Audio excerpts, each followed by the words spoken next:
So welcome to our 4 o'clock session. I'm personally really excited for this one because it is a topic that's really close to my own heart, but also I get to introduce you to one of my good friends. We've got Hayley Doyle joining us today. Hayley's in the UK now, but Hayley and I go way back in terms of she was probably, we've probably known each other for nearly 10 years. We met when I first launched Tish Tash. It happened that she was starting her own business then. So we kind of went through the entrepreneurial journey together. And then obviously she's just back in the UK, just published her first book. As many of you know who read my diary every day, I also have been writing my own book. It's not really gone as planned in COVID times because I found that my mind's not been there to write it.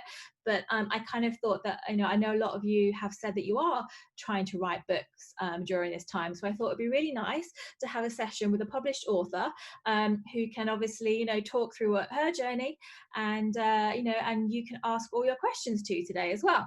So without further ado, hello, Hayley. Hello. Hello. Am I here? Oh, well, thank you for joining me for a cup of tea and chat about books today. Oh, thank you. It's so lovely to see your face. You too, and congratulations. I have my own copy of your book here. I haven't read it yet because I haven't done much reading during COVID either, but I'm very excited to read it. So congratulations. Thank you. Well, it is part set in Dubai, and not a lot of books are set in Dubai, really, especially the kind of the mainstream ones that are published in the UK. So, and I've hopefully painted it in a really nice light as well. Oh, that's good. Now my book's going to be based in Dubai as well if I ever finish it. So, yes. So how did it feel for me? I don't know about you, but for me, like having a book published is like my bucket list thing that I really want to achieve. And so I kind of dream of the day where I'm holding my book in my hands and, how did it feel that moment? So, I mean, it felt like it was a long time coming, but you don't really believe it's going to happen until I got this box of books delivered and I just opened it and it was just like, it was so amazing because it was something I've dreamed of for such a long time. I've been trying to be a published author for about a decade. Now, I hope that doesn't sound like I just kind of was a terrible writer for a decade, but you do have to hone your craft. But also I had a full-time job. So I was doing my full-time jobs and writing in my spare time. And, I would try and get published. I tried to get an agent. I got a really good agent. And then that didn't really work out. No one bought the book. The agent lost faith in me. I took a step back. I tried again. Then I got another agent who was fantastic, who's the agent I've got now. But we didn't get the deal for about 4 years. So I wrote a book that nearly made it. And I got told to make so many changes that we just said, should we just write something new? Do we just want to write something new? And I said, yeah, I'm just going to start from scratch again. And this is the one. So it was a long time coming. But now that it's here, it's so funny because now I've ticked that list. So tick that off my list. But now it's like, you've had your successes. When you get a success in something, it comes with a whole new platform of things now. So now I'm published. Now I've got to make sure people buy it and read it. Then I've got to make sure I try and get up the Kindle charts. And it's one thing after another. So I can't just sit back and be like, yay, I'm published. I'm now onto another level, which has opened up a whole new world that I'm now brand new in. So, and then, maybe I'll get to the next stage and there'll be another level. So, it's all the work. It's always hard work. It's always a slog, but it's a passionate career, isn't it? So I feel lucky to be doing something I'm passionate about. So obviously your book came out literally just as COVID hit. So I know you had lots of readings and like book, tour around the UK and things planned. So how's that affected obviously plans? Yeah, it's affected it pretty badly actually. So I've tried not to be too disheartened and disappointed because, this isn't a personal thing. If it would have been the kind of situation where for some reason there was no COVID, but my book launch was cancelled, I'd be in bed crying my eyes out for days. But because it happened to me, it happened to everyone in their own way. It was one of them, well, there's nothing I can do about it. And I didn't waste any time moping about it, to be honest. And even though, like I say, it was a dream come true, I had my big launch planned for Waterstones in Liverpool, which is my home city. And that is, a huge dream. And I would have been, and it's a beautiful flagship store as well, right in the heart of Liverpool One. And it didn't happen, and I couldn't even get to Liverpool. I live in London now, so it was really disappointing. And then that means that paperback sales have been quite low because no one can get to a shop to buy anything. So no shops are stocking it because a lot of shops aren't open. So that's been a big snowball effect. But then on the plus side, the ebook sales are really good. And if I can keep pushing for ebook sales, and it's so cheap on ebook as well in the UK, then there might be hope for a good career. But yeah, I mean, you can still get paperback delivered as well. So, and people who are sitting at home and wanting to read, then at least you can get books delivered to your door, which is fantastic. And you can get them in Dubai as well. So that's brilliant. No, definitely. So obviously you say it's based partly in Dubai. So tell Yeah. everyone a little bit about the synopsis. What's the book about? So Zara is an expat. A lot of people might relate to her. She's 30. She's very lost. She's living in Dubai, not really knowing what she's doing with herself. Promotional girl. She's lived there on and off her whole life. So she's one of those expats that moved around with her dad's job. So she lived in Singapore. She's lived in Hong Kong. She's lived in the States. She's lived in the UK, boarding school. She has no roots. And I think a lot of people in Dubai might be able to identify with that. And then on the other hand, we've got Jim, who's from Liverpool, and he's probably got too many roots. He's so planted where he's from that it stopped him being able to reach for the stars in any way. He's just kind of like reaching to road level. And a chance encounter happens with them, and they literally collide into each other. And that's when their journey begins. And it's a lot self-realization, risk-taking. If a door opens, should you go through it, or should you wait until a window opens? So it's one of those kind of books. It's boy meets girl, but it's an unconventional romance. Yeah. Okay, well I definitely look forward to reading that, and I promise I will very, very soon. In terms of, obviously you talked about the process, so for those people that are at home now, got a bit more time, maybe on reduced working hours, and their dream is to write a book, what kind of your top maybe 3 tips for them to kind of go about that? Okay, so my first tip would be to not panic about not having a whole plot, or making loads and loads of notes. It sounds silly, but just start. Make a start. Set yourself 15 minutes. So open your laptop up, or if you prefer to write with a pen and notebook, but set yourself 15 minutes now. I'm not going to check my phone for 15 minutes. I'm not going to get distracted by looking on Facebook on my laptop or anything. 15 minutes, set the clock and just write and see what happens. And I would bet 9 times out of 10, you'll go over that 15 minutes and want to continue. It's just getting started. So don't set yourself this massive goal of, I'm going to write a book. Write for 15 minutes, and then maybe write for 15 minutes the next day and see how that goes. No one's putting a deadline on you, and you can set yourself personal deadlines, of course, but let that be it. 15 minutes a day. I think that's a really, really good starter, because even now I know I'm more advanced because I've written books before, and this is now what I do as a job. But I need that kick as well sometimes. I can spend a lot of time procrastinating if the scene just isn't, it's not very fluid, or if I'm just a bit stuck on the next chapter. And the more you start procrastinating, the more you won't do it. And sometimes I say, right, I'm just going to have to just go for this for 15 minutes. And I might write absolute rubbish, but it always works. And that was actually a tip given to me by someone who was writing an academic paper quite a few years ago.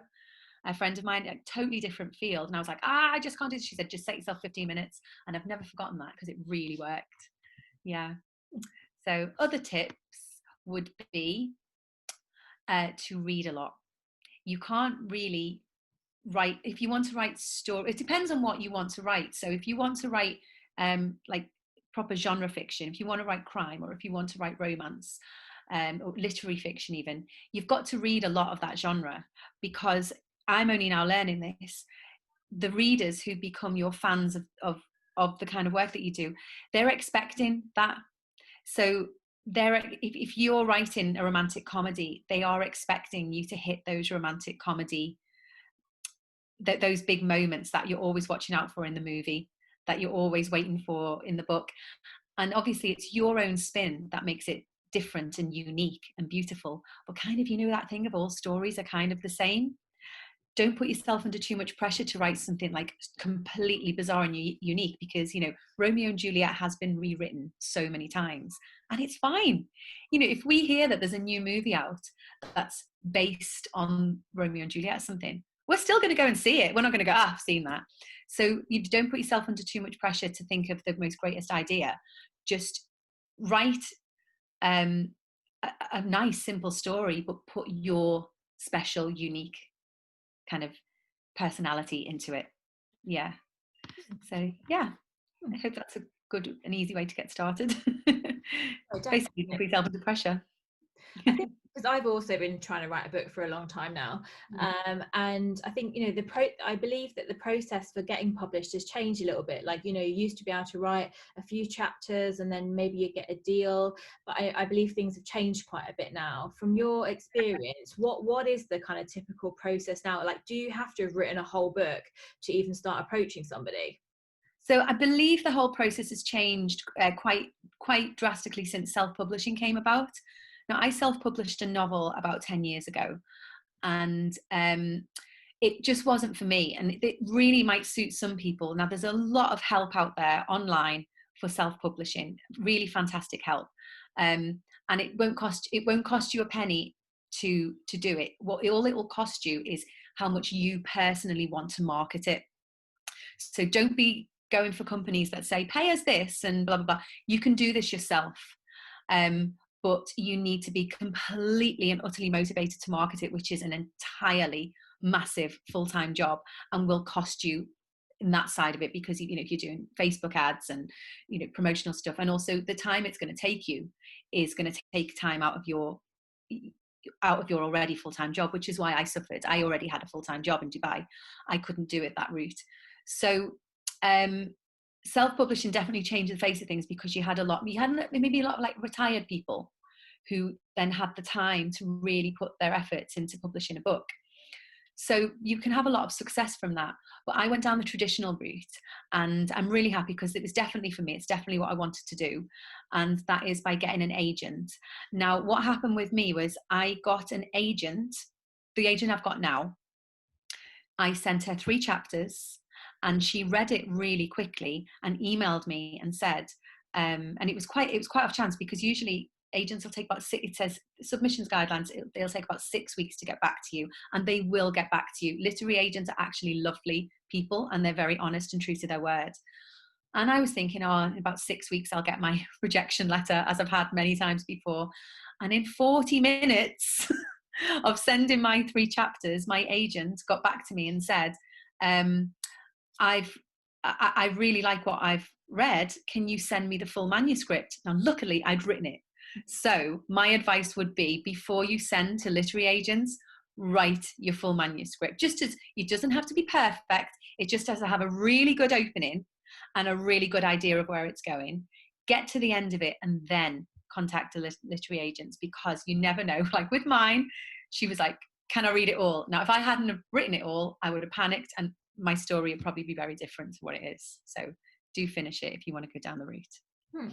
We have a question coming from Amna, and she said, how did you find your agent? I know before, when I was like back in England a long time ago, like you could get that massive book that had everyone's details, but I'm guessing now we've gone digital. Yeah. So it's the same one. It's the Writers and Artists Handbook, and you can get the big fat paperback, or I think they have a website. And I come from an acting background, so I've been through my whole professional life. I've had to like find agents. Now with an acting agent, it's very different. You can kind of approach any, hope for the best, because they're going to literally look at your photo and go yes or no. We've got a girl who looks like her. No. Oh, she looks different. We'll take her. Whereas with a book, it's very different. You can't just send to anyone, and there seems to be quite a thing within the industry that if you're just sending it to anyone, you haven't like looked into us and care, you haven't shown that you care. So look at this handbook will tell you what the agents are looking for, what their submission guidelines are, and what the agents represent. So, you know, your biggest mistake is going to be sending your rom-com manuscript to someone who only deals with thrillers and crime drama. So, because then it's a massive waste of your time, and you don't want to get a bad name for yourself. So look at who publishers, how you want to be published. And then your cover letter is brilliant then, because you're already making a connection. You know, I write this, you represent this, we have something in common. You're not just going at it cold. So yeah, look at the look online for the Writers and Artists Handbook, the yearly handbook. It comes out every year. It's updated every year. Okay. And is it, am I right in thinking you can only apply to one at a time? Yeah, that's a good practice. No, you can apply to as many as you want, but don't overdo it. I always chose 3 at a time, and I went for 3 and got 1, and then a little while later, after things didn't work out with that one, I went for another 3, had no success, and then I tried another 3 and then got my success. So at least you're not kind of, because they must all know each other as well. So, you know, they all go into conferences together. So you don't want to just, you don't want to sort of just bombard anyone and everyone. So when you got your first deal, so have you got 1 book or 3 books, or how does it work in practice? So I got a 2-book deal with Avon, who are an imprint of HarperCollins, and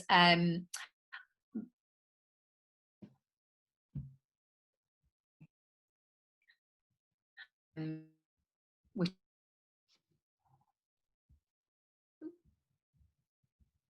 Hayley, you might have frozen. Can anyone hear Hayley? yeah, so it's a 2-book deal. You're back now. Sorry. Was I frozen? Yeah, we lost you at about when you just said you got a 2-book deal, so you might need to recap that quickly. Yeah, so it was a 2-book deal. They took me on Never Saw You Coming, and I had ideas for future books. So I'm busy editing my 2nd book at the moment, which will be out sometime early next year. And I'm not really sure what happens after that. That's kind of the big question. That's exciting, though. Oh, I think we've lost you again, Hayley. While we're just waiting for Hayley to unfreeze herself, has anyone else got any questions? Pop them in the Q&A box so we can obviously ask them as soon as Hayley gets back. Oh, hello? Hello. We lost you. Oh, I'm here again. Hello. I'm just, yeah. I'm just asking people. Oh, technology, who'd have it? I know it's been a very bad day today. I think, you know, we're all, the internet's as overloaded as we are. So yeah. But no, I've just asked everyone to pop in any questions in the Q&A box while we're waiting. Oh, lovely. Okay, so we have a question actually from Karen, who also, I know Karen, and she is a published author herself, Karen Osman. She says, hello, Karen. with what is your writing schedule, and do you still have a full-time job? Right, so I did have a full-time job when I was writing Never Saw You Coming, but I also had my child in nursery. And I had one kid then, but now I've got 2.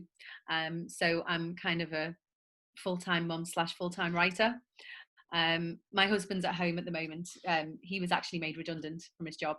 So I'm kind of writing full-time at the moment until this draft's done, and he's looking after the kids. But it's just kind of a bit of a mix of everything. I don't actually have another full-time job at the moment, so I'm focusing on the writing, and I do freelance writing around it. So at the moment, I'm not looking for work, but as of next week, when I hand in, I keep saying this is already done. When I hand in the next book, I'll be on the hunt for some freelance work, because there's going to be a bit of a lull while I'm waiting for my notes to come back. Yeah, but I try and write when I'm in the thick of it and I've got a deadline to meet. I do try and write for about 5 or 6 hours a day, and I might have to squash that. If it before COVID, I would have to squash that into 2 days a week, so I do 2 12-hour days, because my baby was only at the nursery for 2 days a week. Yeah. We have another question from Catherine, who says, have you ever outsourced your editing? As in, like, got somebody else to edit it for me? Catherine. In what sense do you mean? If what I'll do, yes, okay, brilliant. Thank you, Catherine. So my editing, until I got my publishing deal, no, I edited it all myself. My agent was brilliant in helping because she knows the market. So because I was signed with a really good agency, they could, read it, and they could make suggestions. And obviously they always said, you can not listen to our suggestions because this is your piece of work. But we would highly recommend that, for example, this book now, if anyone's read it or you're going to read it, the first chapter starts with Zara. Originally, it started with Jim, and they suggested, can you write a chapter that starts with Zara, because it's going to be aimed at the women's fiction market, and women like to read women. It's like statistics show they like to start their book, if it's about women, with the woman. So just little things like that. So that was really nice bits of advice. But now that I've got a publishing deal, I do work with an editor, and I will get quite intense edits sent to me from my drafts. That's great. I like that thing of working as a team. It's a really solitary life being a writer.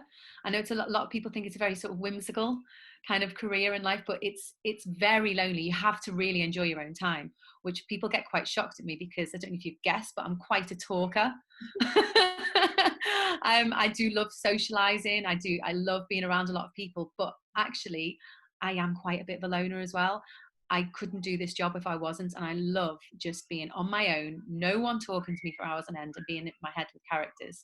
So when you've done that for quite a long time and you get to the end of your book, it's really nice to have a bit of feedback, and some editors, even if they're saying, we don't like that, we don't like that, it's just, you feel like you've got a team on your side then. So that's quite nice. Mm-hmm. So I have a very important question for you. Yes. Am I in your book? Are you in my book? Do you know what? Actually, no, you're not. And I just think then, because with the Dubai with the Dubai side of things, I didn't base really all of the characters, but specifically Dubai. Nobody's based on anyone in Dubai, but they are definitely mashups of so many people that I knew from Dubai. So you might see yourself in there in some ways, or you'll see a relationship that you might have had with someone that resonates with you, for sure, especially having been an expat for so long. And I can only judge on what, I do talk about that thing of you make friends very easily in Dubai, and it's very hard to hold on to those friends, but there's kind of no regrets there, because you've had such a good time, you've shared this whole experience. So I remember when I moved to Dubai, in the first year, I felt like I'd go to Mall of the Emirates and I would literally know everybody in there. I'd be like, hi, I just knew everyone. And then those friendship groups just get smaller and smaller as you start living proper, like, real life in Dubai. It's not just kind of, wow, I'm here for this holiday stroke work thing, and real life kicks in. And then you hold on to these friendships. So I'd say you're probably one of those people that I held on to. Yes. So a little bit related, we have a question. Someone said they're anonymous. How do you write your characters? Well, I train as an actress, so I think it's just kind of within me to want to create characters anyway. I like playing characters sometimes rather than being myself. That's probably why I went and did a drama degree originally. So it's definitely something that's just part of something I like and I enjoy. I'm quite nosy, so I am that person in a coffee shop who is working, but I'll be maybe picking up on what the people on the next table might be talking about. I love character study. On my honeymoon, I did a road trip around America with my husband, and I just had a notebook on me all the time, and I would just see characters and just write down a few sentences, that kind of thing. So I also draw a lot of characters from what's really familiar with me. So a lot of my characters are Scouse from Liverpool. I've always got the older generation in there. I've always got like your nan, and like, the mum who talks too much and things like that. I've just got that strong family unit. And I think, it's just whatever's instilled within you. I think that's how best to create your characters. Yeah. And I think it was easier for me to write about Dubai after I left. So always, I think, with hindsight and a bit of nostalgia, I think that creates quite a nice character as well, rather than people that you might be dealing with right now, because it might just be a bit too raw. I think once you distance yourself from something, then I find I can write better once I've distanced myself from it. Yeah. Okay, so we have a couple more questions. So Yeah. we have one from Barry King. I'm a journalist, writer, editor, and I've always dreamt of writing a book, but I have been sat with the same Word document for the past 15 years that says chapter 1. I've had numerous ideas, but never got started. Where do I go from here? You just got to write it, Barry. You just got to sit down, right. So if you're really struggling, I think what you need to do is you need to get yourself some Post-it notes. I love a Post-it. Everyone that knows me knows what a Post-it Here is. you go. There's a little insight to my next book. These here, this basically is my second book. All in order of this happens, then this happens, then this happens. Now what I love about this is you get your Post-it notes and you write down every idea on a Post-it note. Put it on your bed or something, or put it on your rug in the living room. Put them all out and then just put them into a nice order. And once they're in an order, then you've got somewhere to start, and just do one Post-it note a day, even if it's just, argument on the phone with their mum. Just put that on a Post-it note. And then, tomorrow, write that scene. And then you might start getting a feeling of where it's going to go next. What's the next one on my Post-it note list? I really found, and it was a director, a man who's done a lot of film directing, who gave me that idea. And I think that's how people storyboard and get idea, do scenes for films. They use a lot of Post-it note brainstorming, and I found that really, really helpful to break down chapters. So yeah, get your Post-it notes out. All right, Barry, we look forward to seeing your Post-it notes. We want photographic evidence. Yes, please. Okay, Anita has asked, how do you deal with writer's block? Oh, it's awful. Instagram, Facebook, Twitter. I didn't touch Twitter for years, and now I'm on Twitter. There's a very, very supportive writing community on Twitter, which I was completely unaware of. So that's been quite nice, actually, because I've always been a bit scared of Twitter. So yeah, I deal with writer's block by procrastinating. Now, what's difficult is with the whole coronavirus situation, I can't go anywhere to write. I love writing in my local coffee shop. I quite like that ambience and that buzziness, and every now and then seeing a friendly face. But generally, if I want something to eat or drink, someone brings it to me and I don't have to move all day. They know me in there. They let me do this. But now I'm writing at home with very small children in the house, and there's a lot of noise. The writer's block's really kicking in, and then suddenly I think, oh, I should do those dishes, or oh, I should hang out that washing, and it's very difficult. But I think I've learned to just not beat myself up about it, and because the more I would get stressed and beat myself up, I can't do it. And then if I just kind of let it go and think, you know what, maybe today it's just not going to happen. I am just going to watch another episode of something and wash the dishes and go to sleep, and the next day an idea will come to you. So just try not to put yourself into too much pressure when you get writer's block. It does happen. It happens to everybody. It happens to the best of them. Definitely for me, for 10 years. Okay, so we have a question from Vasti. She says, would you suggest knowing the entire story before you start writing your novel? Not at all. Not at all. It's better to start, because also, like with experience, I know this, because my original ending for Never Saw You Coming is not what you guys are going to read at all. And that was even, I actually got told from HarperCollins, we want to take you on, we want to give you a book deal, but you need to change the ending. So it was quite nice. I knew as I was writing this ending, this is great, because they've said they're going to give me a deal if I do this. So it was quite a nice incentive, but it was tough, because I was like, no, I don't want to do that. I wanted to do this. But unless you self-publish, there's going to be people who get involved and people who know the market, and you've got to trust them. So don't worry about having to plot out the entire story at all. And also, what's magical about writing, and this is one of the reasons I think I'm going to write for the rest of my life, is your characters, and this might sound a bit crazy, but your characters start doing things out of your control. When you really get into it, and maybe if you're typing some dialogue, it just happens. sometimes you think they're going to say this and they just say something else. It's almost like your head's working before your fingertips or something, or the other way around. But it's very, very magical and very, very strange. So if you plan it too much, then you're going to stop that sort of organic creativity from happening. So if you've got an idea, start it and just see where it goes. And if you're struggling and you know, like what someone asked and I said about the Post-it notes, then maybe stop and plot out a little bit. But definitely don't think you can't start until you've got a whole plot. That's definitely not the case at all. Just go for it. That's good to know.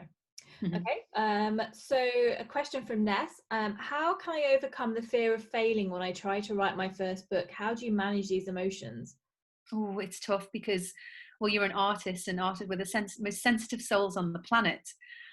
You just have to believe, you know, there's a reason why you want to write. You know, this is quite a sort of a soul searching question, isn't it? Soul searching answer.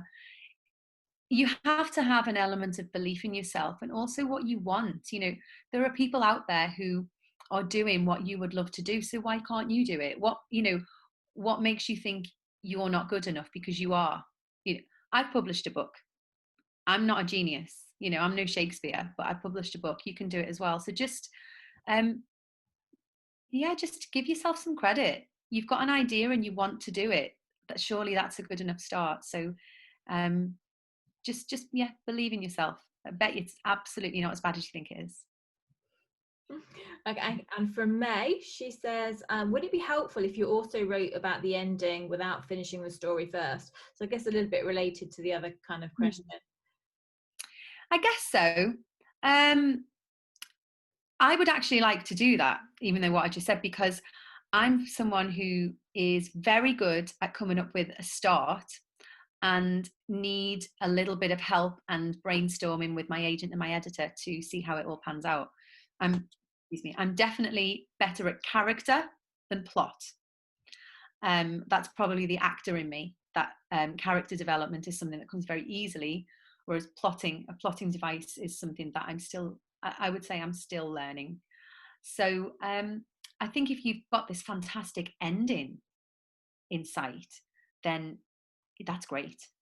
That's great. And, you know, you can write in any order you want. No one is standing over your shoulder and telling you what's right or wrong. So write it in absolutely any. I have to write chronologically just because that's kind of my personality. I'm one of those people who, if there's a message on my phone unread, I have to read it. So I have to write chronologically. I'm a bit pedantic like that. But there's no right or wrong. If you want to write the ending first, go for it. Oh. Well, we've no more questions for now, unless anyone. Oh, we've got another question come in. Can you please tell us about how you design your characters, the process? So a lot of them, they just come off the top of my head.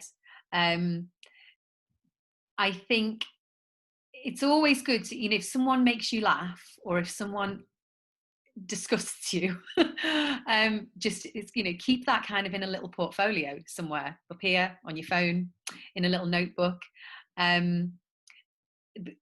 because there's nothing worse than just reading about really blank characters. Now, here's a good bit of advice. All stories should be one of two things. It should either be a very ordinary character and something extraordinary happens to them, and it has to happen right near the beginning.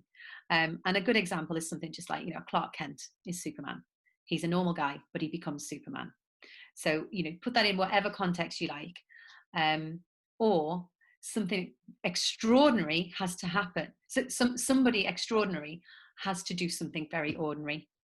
So then, you know, if you look at it the other way around, imagine if then Superman, dressed as Superman, has to go to the supermarket to get his shopping. And then that becomes, you know, so I think if you look at your characters that way, if you want to write someone who's very normal, something very abnormal, crazy, something has to happen to them, the chaos has to be thrown at them for them to have to move out of their comfort zone.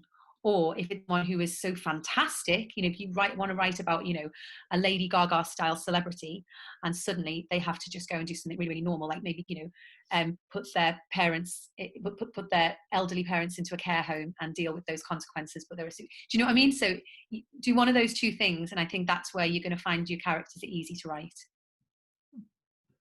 Another question, is there any guidance available for self-publishing similar to the Writer's Artist Handbook? Well, like, what kind of resources would you suggest people look at?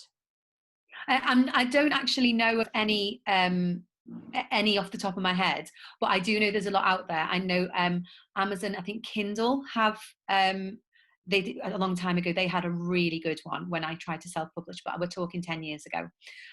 Kindle had there was a lot of guidelines there. So I think if you look on Amazon Kindle, but I think, it sounds terrible just to Google it, but there will be stuff. But I think, unless you missed what I said at the beginning, don't be paying a package for somebody to do it. You can do it for free. Save your money. If you want to self-publish, save your money for the marketing strategy that you're going to do. Don't be paying somebody to give you like a template kit or something. You really don't need to do that. But there used to be really good advice on Amazon Kindle. Okay. Another question from Vasti. Sorry for this question, but genuinely interested. How many books do you have to write before it becomes a financially viable career? I think many people have a book in them, but taking the time to write it might need to be worth it. Oh, I mean, yeah, this is my life. This is the argument me and my husband have all the time at the moment. No, well, it's luck of the draw. I don't know how well this book's going to do. Let's just say just this book alone is not enough for me to, I need other work as well. Some people get that first novel published and it just taps into a market and it goes huge. What you will find is a lot of debut authors like myself, it's not actually our debut. This is my 4th book I've written. Never Saw You Coming is my 4th. But it's the first one that's made it mainstream through a publishing house. So it's definitely had to have been a passion project for a long time, alongside other work that I've done. And it just depends. It's like I say, I'm in a strange market at the moment because no one can get out to the shops and buy it yet. Everything's online. So I'm just not sure. But I would say, don't give up your day job just yet. Telling myself that as well. But keep it. It's definitely possible to be able to give it up. I think you've got to create a brand for yourself, which is now I'm on I was talking about that tier. This new tier that I'm on now is about creating the Hayley Doyle brand. What I write, what I find funny, what my audience. There's a lot of, when the reviews came out for mine, people were loving it. Some people really weren't, and those people that really weren't, they're just going to steer clear of me now. But then the ones who love it will hopefully buy my next book, and I'll create like a little following. And it's about creating a brand. And once you've got a brand, that's when you can really take a step back and get paid well. Yeah. So yeah. Oh, well, I think we ran a little bit over, but I knew there'll be lots to talk about. But no, I mean, if anyone's got any questions for you, your Instagram, it's at Hayley Dolly, is that right? Yes, at Hayley Dolly. And please feel free to give me a little message on there. I'm quite good at replying. You are. So, like I said, yeah. I get very, very annoyed if I see messages. I need to reply to them, or on Facebook as well. Yeah, you could contact me on Facebook, but Instagram's probably the best actually. Hayley Dolly, or Twitter. I'm Hayley D Writes on Twitter. So they're probably the best ways to reach me. Yeah, but just ask me anything. I will. I mean, I just want to say as well, obviously, I am very, very proud of you. I was very excited when I got my books. I know like how, long you've been spent working on this. So congratulations. Thank you. I'm very glad to call you my friend. And if anyone obviously wants to order Hayley's book from Amazon or on Kindle, please do. And thank you for coming and spending a very nice 40 minutes with us chatting. Yes, and in Dubai, McGreedy's should be stocking it soon as well. We had heard that McGreedy's were going to be stocking it. We just haven't heard from them in a while because I think they've just opened up. But maybe if you go in there and ask, I'm sure the staff will help you as well. So, yay! Thank you so much, everybody. And happy writing. Good luck. Take care. Bye. Bye.